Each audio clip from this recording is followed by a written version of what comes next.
오늘 우리에게 주신 하나님 말씀은 사도행전 17장 24절부터 29절까지 말씀입니다. 한 목소리로 읽겠습니다. 우주와 그 가운데 있는 만물을 지으신 하나님께서는 천지의 주제시니 손으로 지은 전에 계시지 아니하시고 또 무엇이 부족한 것처럼 사람의 손으로 섬김을 받으시는 것이 아니니 이는 만민에게 생명과 호흡과 만물을 친히 주시는 이심이라. 인류의 모든 족속을 한 혈통으로 만드사 온 땅에 살게 하시고 그들의 연대를 정하시며 거주의 경계를 한정하셨으니 이는 사람으로 혹 하나님을 더듬어 찾아 발견하게 하려 하심이로되 그는 우리 각 사람에게서 멀리 계시지 아니하도다. 우리가 그를 힘입어 살며 기동하며 존재하느니라. 너희 시인 중 어떤 사람들의 말과 같이 우리가 그의 소생이라 하니 이와 같이 하나님의 소생이 되었은즉 하나님을 금이나 은이나 돌에다 사람의 기술과 고안으로 새긴 것들과 같이 여길 것이 아니니라. 아멘. 스페인 독감이 한창 유행하던 1919년에 태어나서 101세가 된 이탈리아의 한 남자 어르신, 코로나 바이러스에 감염됐습니다만 지난 3월 말에 완치 판정을 받았습니다. 이 어르신은 101세입니다. 1911년에 태어난 영국의 처칠이라고 하는 할머니는 7살 때 가족들과 함께 스페인 독감에 걸렸습니다.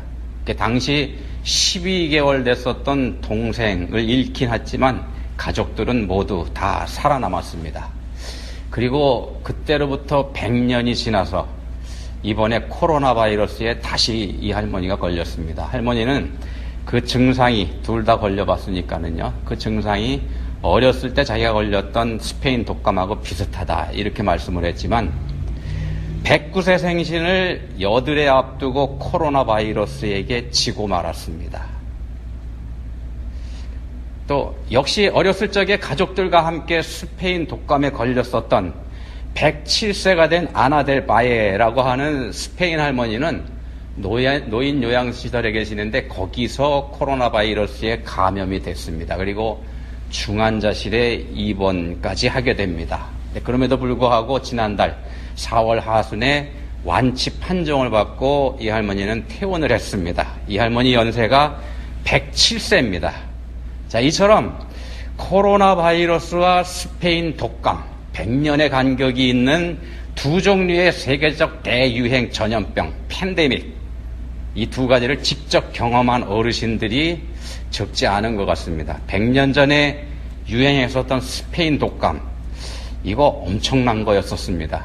어느 정도였었냐면은 세계 제1차 대전에서 죽은 사람들이, 전쟁으로 죽은 사람들이 1,500만 명이라고 보는데 같은 시기에 유행했었던 스페인 독감으로는 5천만 명이 전 세계에서 죽은 것으로 그렇게 보고 있습니다. 당시에 세계 인구가 5억 정도였었는데 그중에 3분의 1 정도가 그 스페인 독감에 감염이 됐었던 걸로 보고 있고요. 우리나라에서도 14만 명이 죽었고 일본에서도 24만 명이 사망한 것으로 그렇게 되어 있습니다. 전쟁보다 무서운 게 전염병인 셈입니다. 자, 인류는 100년 전에 유행했던 그 스페인 독감 멸종시키지 못했습니다. 지난 2009년에 세계보건기구 WHO가 팬데믹을 선언했었던 신종플루, 이 신종플루가 바로 스페인 독감의 변형인 A형 인플루엔자라고 합니다. 그리고 이 인플루엔자는 언젠가 다시 돌아올 거다. 이렇게 보고 있습니다. 자, 전문가들은요, 코로나 바이러스 역시 사라지지 않고 주기적으로 다시 찾아올 거다. 이렇게 보고 있습니다. 이게 무슨 뜻인가 하면은 인류가 이 바이러스를 멸종시키지 못할 거라는 얘기입니다. 전문가들이 보는 견해입니다. 자, 우리 인간들의 한계에 대해서 지금 말씀드리고 있습니다. 전염병 하나 제대로 다스리지 못하는 게 우리들의 한계입니다. 그게 우리들 한계입니다. 그럼에도 불구하고 인류는 기고만장합니다. 뭐든지 다 알고 있고 뭐든지 다 할 수 있는 것처럼 그렇게 생각하고 그렇게 행동하는 게 우리 인간들입니다. 그리고 그 교만이 하나님도 나한테 증명해 보여라 는 말까지 서슴없이 하고 있고 그렇습니다. 자, 나는 생각한다. 그러므로 나는 존재한다. 라고 했었던 데카르트, 그리고 인식론의 칸트, 변증법의 헤겔, 이런 사람들을 거치면서 근대사회는 이성을 중요하게 여기게 됩니다. 사람의 이성을 중요하게 여기게 됩니다. 인간의 이성이야말로 가장 위대한 것이다. 이렇게 생각하고 그 위대한 이성을 추구하는 주체는 인간이다. 이렇게 말하면서 인본주의 시대를 화려하고 활짝 열어 제꼈습니다. 인간들은 자기들 힘으로, 자기들 능력으로 이 땅에 천국을 건설할 수 있다. 이런 자신감을 가졌고 말입니다. 진화하는 인간의 이성이 못할 게 없다. 이렇게 생각을 했다는 말씀입니다. 그런데 지난 세기에 있었던 두 번의 세계 대전을 통해서 사람들은 충격에 빠지게 됩니다. 자신만만했었지만 서로의 비인간성, 이걸 통해서 죄된 본성의 실체가 적나라하게 드러나는 걸 두 번의 전쟁을 통해서 봤기 때문입니다. 인간의 이성으로 통제되는 존재가, 인간이라고 하는 존재가 이성으로 통제되는 존재가 아니라는 걸 깨달았다는 겁니다. 인간은 이성으로 통제되는 존재가 아닙니다. 자신들의 그런 실체를 조금이나마 알게 됐습니다. 두 번의 전쟁을 통해서. 그렇지만 그럼에도 불구하고 여전히 교만한 것, 그게 우리 인간들의 달라지지 않는 모습이기도 합니다. 지금 시대는 구약 성경의 사사기에서 말하는 것처럼 그 사사시대를 일컫는 말이 있지 않습니까? 사람이 각기 자기 소견에 옳은 대로 행하는 그런 시대가 우리가 살고 있는 이 시대이기도 합니다. 몇몇 국가 지도자들의 국가 이기주의, 또 독선, 아집, 이런 것들, 그리고 그런 사람들을 맹종하는 집단 이기주의, 우리가 이런 거 보고 있지 않습니까? 자, 이 시대가, 그런 집단 이기주의가 만연하고 있는 이 시대가 어디로 가게 될지 우린 모릅니다. 우리로서는 알 수가 없습니다. 사사시대로부터 3천 몇백 년이 흘렀지만 그동안에 인간은 진화되지 않았다는 말씀을 드리는 겁니다. 그때나 지금이나 똑같습니다. 하나도 안 변했습니다. 자, 오늘 본문 말씀 사도행전 17장은요. 그 사사시대보다는 훨씬 가까운, 사사시대는 3천 몇백 년 전인데 그보다 훨씬 가까운 2000년 전의 이야기가 실려 있습니다. 바울 사도가 아덴이라고 하는 도시를 방문해서 거기서 설교합니다. 아덴, 그리스의 아테네죠. 고대 서양 철학의 고향입니다. 소크라테스가 활동했던 곳이고 그 소크라테스의 제자인 플라톤이 지금의 대학의 뿌리가 되는 아카데미아라고 하는 학교를 세웠던 곳이고, 그리고 그 학교에서 공부했던 그의 제자 아리스토텔레스가 활동했던 곳입니다. 바울 사도가 방문했던 본문보다 약 350년쯤 전에 살았던 사람들입니다. 오늘 말씀은요, 사도행전 17장에 있는 16절부터 34절까지 바울 사도의 아덴 방문에 대한 기사가 있는데 이 방문 기사 전체를 대상으로 합니다. 여러분도 오늘도 사도행전 17장을 펴놓고서 말씀을 들으시면 좋겠습니다. 21절에 보시면 그곳 아덴에 살고 있는 사람들을 이렇게 평가합니다. 무엇이나 새로운 것을 말하고 듣는 일로만 세월을 보내는 사람들. 그러니까 새로운 것을 말하고 듣는 일로만 시간을 사용하는 사람들이 아덴 사람들이었습니다. 자, 이곳 사람들이 지식을 추구하는 열정이 굉장히 강했다. 이런 뜻입니다. 근데 그 내면을 들여다보면은요, 이 사람들이 동시에 지적 교만이 충만한 사람들이었다. 이것도 우리가 들여다볼 수 있는 말이기도 하고 그렇습니다. 아덴, 지혜의 신이라고 하는 아테나라고 하는 신을 주신으로 섬기는 그런 동네입니다. 그런 지역입니다. 그러면서도 온갖 가지 잡신들을 창조해서 섬기는 그런 도시이기도 합니다. 아테나, 지혜의 여신인데 그리스식 이름이고요. 로마식 이름으로는 미네르바입니다. 사람들이 생각해낼 수 있는 모든 신, 자기들 머리로 생각해낼 수 있는 모든 신을 다 만들어낸 게 그리스와 로마 사람들의 신 문화이지 않습니까? 자, 그렇게 자기들 머리로 다 신들을, 여러 종류의 신들을 생각해내면서 혹시 자기들이 놓친 신들이 있을까봐, 그리고 그 신들이 자기들을 해코지라도 할까봐 겁이 나서 또 만들어낸 게 알지 못하는 신입니다. 그런 것까지 만들어낸 게 이 사람들의 종교심입니다. 그리고서는 그렇게 놀라운 지혜를 발휘한 자기들의 그 지혜의 자부심을 가지고 있는 사람들이기도 합니다. 자, 이 사람들이 알고 있는 신, 그 신은 어떤 사람들이냐면은 자기들에게 복을 주는 신이기도 합니다만 반대로 자기들에게 화를 내기도 하고 벌을 내리기도 하는 그런 존재이기도 합니다. 자, 그런 인간하고 똑같이 말입니다. 자, 그런 신들이기 때문에 이 신들이 만약에 화를 내기라도 한다면 문제가 되지 않습니까? 그래서 이 신들을 화내지 않도록 하게 만드는 게 종교 행위입니다. 신을 달래거나 신을 설득해서 자기가 원하는 걸 그 신에게서 받아내는 거, 또는 신이 자기들을 해코지하지 못하도록 하는 거, 이게 종교 행위의 목적입니다. 쉽게 말씀드리면 신의 비위를 맞춰서 자기가 원하는 거를 얻어내고 자기가 득을 보려고 하는 거, 이게 종교 행위입니다. 이게 종교입니다. 종교의 정체입니다. 자기 자신을 위한 겁니다. 그리고 이게 성경에서 말씀하는 우상입니다.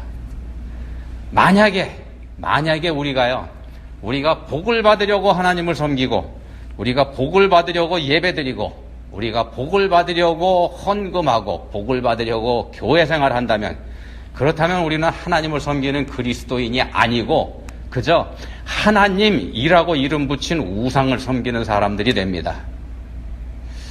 지금 드린 이 말씀을 여러분은 이해하실지 모르겠습니다. 우리가 하나님을 믿는다는 것은요, 우리가 하나님을 믿는다는 건 하나님에게 우리가 잘 보여서 그 하나님에게 복을 받아내려는 것, 그런 거 아니라는 말씀입니다. 우리가 잘 먹고 우리가 잘 살기 위해서 하나님 믿는다는 게 아닙니다. 만약에 우리가 그런 마음을 가지고 믿는다면 그건 기독교가 아니고 미신입니다. 옛날 우리 어른들이 구슬하고 푸닥거리를 해서 잡신들을 쫓아내거나 비위를 맞춰줘서 말썽 부리지 않도록 했던 그 미신 말입니다. 그거하고 똑같은 게 돼버립니다. 기독교인은 하나님을 그렇게 이용해 먹는 사람들이 아닙니다. 오히려 자기 자신을, 나를 사랑해 주시는 하나님께서 우리를 사용하시도록 내어드리는 사람입니다. 하나님 보고 나를 도와주시라 이렇게 하는 게 아니고요. 오히려 하나님 일에 내가 도구로 쓰임받을 수 있도록 그렇게 바라고 원하고 기도하는 것, 그게 그리스도인입니다. 쓰임받기 원하는 사람, 하나님 일에 쓰임받기 원하고 그걸 간구하는 사람이 바로 기독교인입니다. 구약성경에 나오는 요나를 한번 예를 들어보겠습니다. 요나, 니느웨라고 하는 도시에 가서 40일 뒤에 하나님께서 너희를 심판하실 거다 라는 하나님의 말씀을 전하라고 하는 명령을 받지 않습니까? 근데 어떻게 했습니까? 요나는 그 니느웨가 망하기를 바랐기 때문에 도망갔습니다. 자신이 바라는 바가 아니었기 때문이죠. 그 나라가 망하는 게 오히려 자기에게도 득이 되고 자기 나라와 민족에게도 득이 됐기 때문에 하나님 말씀을 거절하고 도망갔습니다. 자, 니느웨 사람들을 구원하시려고 하는 하나님의 사랑, 요건 관심이 없었다는 겁니다. 거기에는 이 안중이 없었습니다. 하나님의 사랑은요. 그러니까 하나님을 자기에게 득이 되는 쪽으로만 생각하고 자기에게 득이 되는 쪽의 일만 하시라고 이용하려는 목적을 가지고 있었던 게 바로 요나 선지자가 도망간 행동에 들어가 있다는 말씀입니다. 자, 예수님은 어떻게 하셨습니까? 예수님은 그렇게 하지 않으셨습니다. 예수님께서는 십자가에 달리기 직전까지 간절하게 기도하셨지 않습니까? 이 잔을 피해서 갈 수 있게 해달라고 말입니다. 그렇지만 그럼에도 불구하고 마지막에는 아버지 하나님께 자기 자신을 내드렸습니다. 처음부터 그렇게 하셨습니다만 그 기도 후에도 여전히 하나님께 내어드렸습니다. 내 원대로 마시옵고 아버지의 원대로 되기를 원하나이다. 자, 하나님을 믿는 사람, 그러니까 그리스도인은요, 어떤 사람이어야 되는지 그걸 우리 예수님께서 분명하고 확실하게 보여주고 가르쳐 주신 예입니다. 자, 본문에서 분명하게 말씀합니다. 하나님께서 이 세상을 창조하셨다고 말입니다. 하나님께서 이 세상을 창조하셨다. 하나님께서 이 세상을 창조하셨다니까 당연히 이 세상 안에 있는 사람도 하나님께서 창조하신 겁니다. 그러니까 사람들의 생명은 당연히 하나님이 주신 겁니다. 하나님께서 왔습니다. 자, 그렇다면 분명해지는 사실이 있습니다. 이 당시 바울 사도의 설교를 듣고 있는 아덴 사람들이 섬기고 있던 그 수많은 신들, 이거 아무것도 아니라는 결론이 자연스럽게 나옵니다. 그렇지 않습니까? 왜냐하면 온 세상을 창조하신 창조주 하나님이 계시니까 그 하나님 말고 다른 것들은 다 하나님만 못하죠. 비교할 수가 없는 대상이 됩니다. 자, 우리야 이 말씀을 매일 듣는 말씀이기 때문에 아무것도 아닌 말씀으로 듣습니다만 이 사람들에게는, 바울 사도의 말씀을 듣고 있는 이 사람들에게는 사실은 천지가 개벽할 만한 그런 말씀입니다. 그야말로 충격적인 선언이 되기 때문입니다. 그때까지 아덴 사람들이 알고 믿어왔던 모든 걸 뒤흔들어 놓는 일이고, 아예 그 사람들이 알고 믿어왔던 모든 걸 뒤집어 엎어버리는 그런 일이기 때문에 그렇습니다. 지난번에 살펴봤었던 것처럼 말굽의 가슴을 세게 얻어맞는 그만한 큰 충격을 받을 만한 그런 일이었습니다. 그렇기 때문에, 그런 놀라운 일이었기 때문에 이 사람들이 감히 받아들이지 못하는 것, 이것도 어찌 보면 당연합니다. 감히 받아들이지 못하고 당연히 받아들이지 못하고. 제가 방금 당연하다 이런 말씀을 드렸는데요. 받아들이지 못하는 게 왜 당연한 게 되는가? 받아들이지 못하는 게 왜 당연한가? 당연히 받아들여야 되는데, 바로 이 사람들이 우상을 섬기고 있기 때문에 그렇습니다. 이들이 창조해낸 수많은 잡신들, 그게 우상입니다. 그렇지만 지금 말씀드리는 건 그 우상들보다는요, 이 사람들 마음속에 있는 자기라고 하는 우상을 말씀드리는 겁니다. 그 수많은 우상들을 창조해낸 자기라고 하는 본질적인 우상 말씀입니다. 앞에서 말씀드렸습니다. 이 사람들이 중요하게 여기는 건 바로 지혜라고, 아덴의 주신인 아테나라고 하는 지혜의 신을 이 사람들이 가장 중요하게 섬긴다고 말씀드리지 않았습니까? 자, 이 사람들은요, 그런 신을 모시고 있는 자기들이 얼마나 지혜로운지 여기에 대한 자부심이 마음속에 가득 찬 그런 사람들이었기 때문에 이 말씀드립니다. 지난주에 우리는요, 스데반 집사의 설교를 우리가 살펴봤습니다. 그리고 그 전주에는 베드로 사도의 설교를 봤고요. 베드로 사도도 그리고 스데반 집사도 둘 다 성령 충만한 상태에서 설교했다고 우리가 살펴봤습니다. 그렇지만 그 결과가 확연하게 달랐습니다. 베드로가 설교했을 때는 3,000명, 5,000명이 회개하는 놀라운 역사가 일어났습니다만, 베드로보다 더 훌륭한 설교, 더 논리적인 설교, 더 설득력이 있는 설교를 한 스데반 집사는 그 설교 후에 돌에 맞아 죽었습니다. 두 사람 다 성령 충만한 상태에서 설교했는데 말입니다. 이 차이점이 어디에서 왔습니까? 성령께 자신을 내드린 사람, 그러니까 말씀에 자신의 생각을 굴복시킨 사람들은 회개하고 돌아왔지만, 자기가 살아있던 사람, 그러니까 바꿔 말씀드리면 성령을 무시한 사람들은 성령 충만한 스데반을 돌로 쳐 죽여버렸던 겁니다. 자기가 살아있으면 성령을 거부하게 되기 때문에 그렇습니다. 자기가 죽어야 성령을 받아들일 수가 있습니다. 다른 말로 하면은요, 자기를 십자가에 못 박아야 됩니다. 자기 생각을 말입니다. 그래야 성령을 받아들일 수가 있다는 말씀입니다. 그렇게 자기가 죽어야 예수님을 따라서 부활할 수 있게 됩니다. 그래야 부활할 수 있게 됩니다. 살아있는 사람은 부활을 경험할 수가 없습니다. 부활이라고 하는 건 죽은 사람이 다시 살아난 거지 않습니까? 그렇기 때문에 자기가 살아있는 사람은 부활을 경험할 수가 없습니다. 자, 오늘 본문에 등장하는 아덴 사람들, 이 사람들 어떻습니까? 이 사람들은 어떻게 설교에 반응을 했습니까? 자, 바울 사도의 설교에 대한 아덴 사람들의 반응 32절에 나와 있습니다. 그들이 죽은 자의 부활을 듣고 어떤 사람은 조롱도 하고 어떤 사람은 이 일에 대하여 내 말을 다시 듣겠다 하니, 이렇게 두 가지로 여기 기록이 되어 있죠. 조롱하는 사람들, 다시 듣겠다고 하는 사람들, 이렇게 두 가지로 나와 있습니다만 사실은 한 가지입니다. 여기서 다시 듣겠다고 한 사람들은요, 바울의 말이 일리가 있는 것 같으니까 다시 한번 더 자세하게 들어보고 그리고 판단하겠다.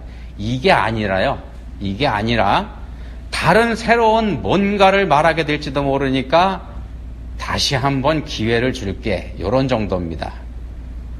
이 사람들은 새로운 걸 말하고 듣는 일에만 시간을 쓰는 그런 사람들이지 않습니까? 결국 받아들이지 않았다는 뜻입니다. 결국 받아들이지 않았습니다. 받아들이기보다는 판단만 했던 겁니다. 자기 기준으로 말입니다. 받아들일 마음이 전혀 없었습니다. 33절에서 바울 사도가 다시 들어보자고 한 사람들까지도 버려두고 떠나버린 이유입니다. 자, 그러면 베드로의 설교에 반응했던 사람들, 스데반의 설교에 반응했던 사람들하고 비교해서 오늘 본문에 등장하는 아덴 사람들, 이 사람들은 어떤 사람들이겠습니까? 이 사람들은 어떤 부류의 사람들일까요? 평생 목회를 하다가 은퇴한 어떤 목사님이 하는 말씀을 제가 한번 들은 적이 있는데 이런 말씀을 했습니다. 40년, 50년쯤 전에, 그러니까 이 목사님이 은퇴한 목사님인데 젊었을 때 예수님을 믿게 되고서 그 예수님이 너무 좋아서 친한 친구에게 제안을 했답니다. 너도 같이 예수님을 믿자. 이렇게 했더니 그 친구가 보인 반응이 그때 이거였습니다. 생각해 볼게. 자, 그리고 수십 년이 흘러서 은퇴한 후에 이 목사님이 그 친구를 다시 만나게 됩니다. 여전히 예수를 믿지 않고 있더랍니다. 그래서 이 목사님 다시 한번 더 강하게 권했습니다. 이젠 믿어야 되지 않겠냐. 그랬더니 이 친구의 반응은 이랬습니다. 그래, 생각해 볼게. 달라진 게 없다는 겁니다. 달라진 게 없었습니다. 수십 년 동안. 자, 이게 이성을 중시하는 소위 스스로 지혜롭다고 생각하는 사람들의 모습입니다. 본문에 등장하는 아덴 사람들의 모습이 어쩌면 여기에 가까울 것 같다는 말씀을 드립니다. 자, 설교한 바울 사도를 돌로 쳐 죽여버리지는 않았습니다만 자기 안에는, 이 사람들 안에는 자기 자신이 왕으로 군림하고 있기 때문입니다.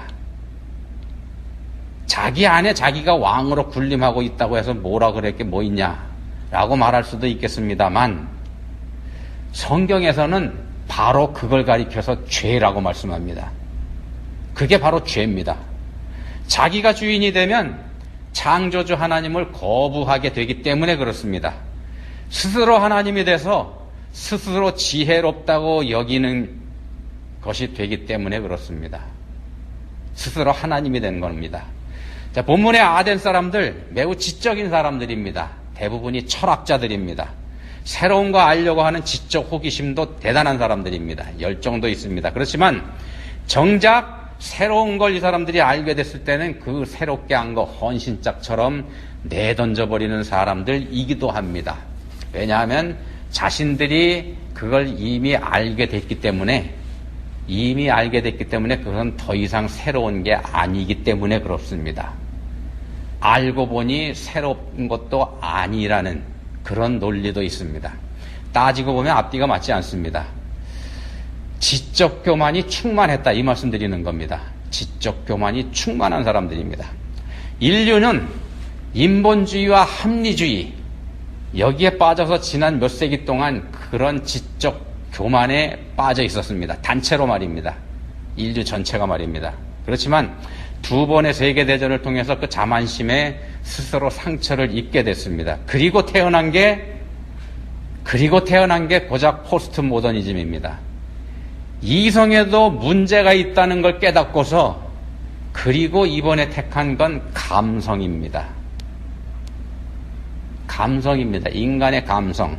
여전히 자기 자신이 가장 중요한 존재라고 생각하고 있는 것. 그건 변함이 없습니다. 거기에는 추호도 변함이 없이 다른 걸 택한 겁니다. 자기가 우주의 중심이고 자기가 없는 세상은 존재의 가치가 없고 그래서 자기 자신이 신이다. 이렇게 생각하는 겁니다. 그리고는 그런 말이 은근히 미안하니까 다른 사람에게 너도 신이다. 너도 신이다. 이렇게 말합니다. 창세기 3장에서 사탄이 사람들을 깨웠던 바로 그 말입니다. 너희 눈이 밝아 하나님처럼 된다고 했었던 그 꾀인 말입니다. 결국 사람들의 원죄가 돌고 돌았을 뿐입니다. 하나님께서는 우리에게 선택의 기회를 주십니다. 하나님의 말씀이 주어졌을 때 어떻게 반응할 것인지 말입니다. 반응에 대한 선택을 주십니다.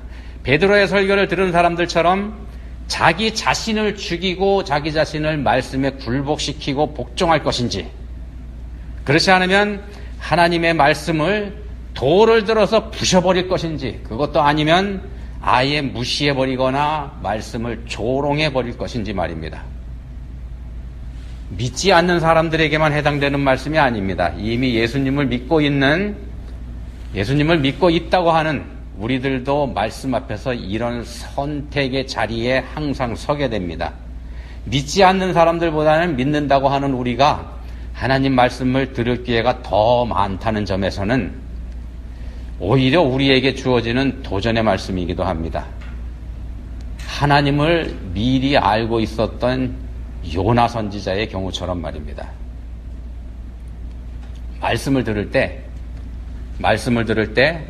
자신의 생각을 다 내려놓고 주시는 말씀 그대로 하나님 말씀으로 인정하고 들을 건지, 잘못됐다고 하면서 강하게 저항하고 반발할 건지, 아니면 아예 무시해버리고 아무 가치가 없다면서 조롱해버릴 건지 말입니다.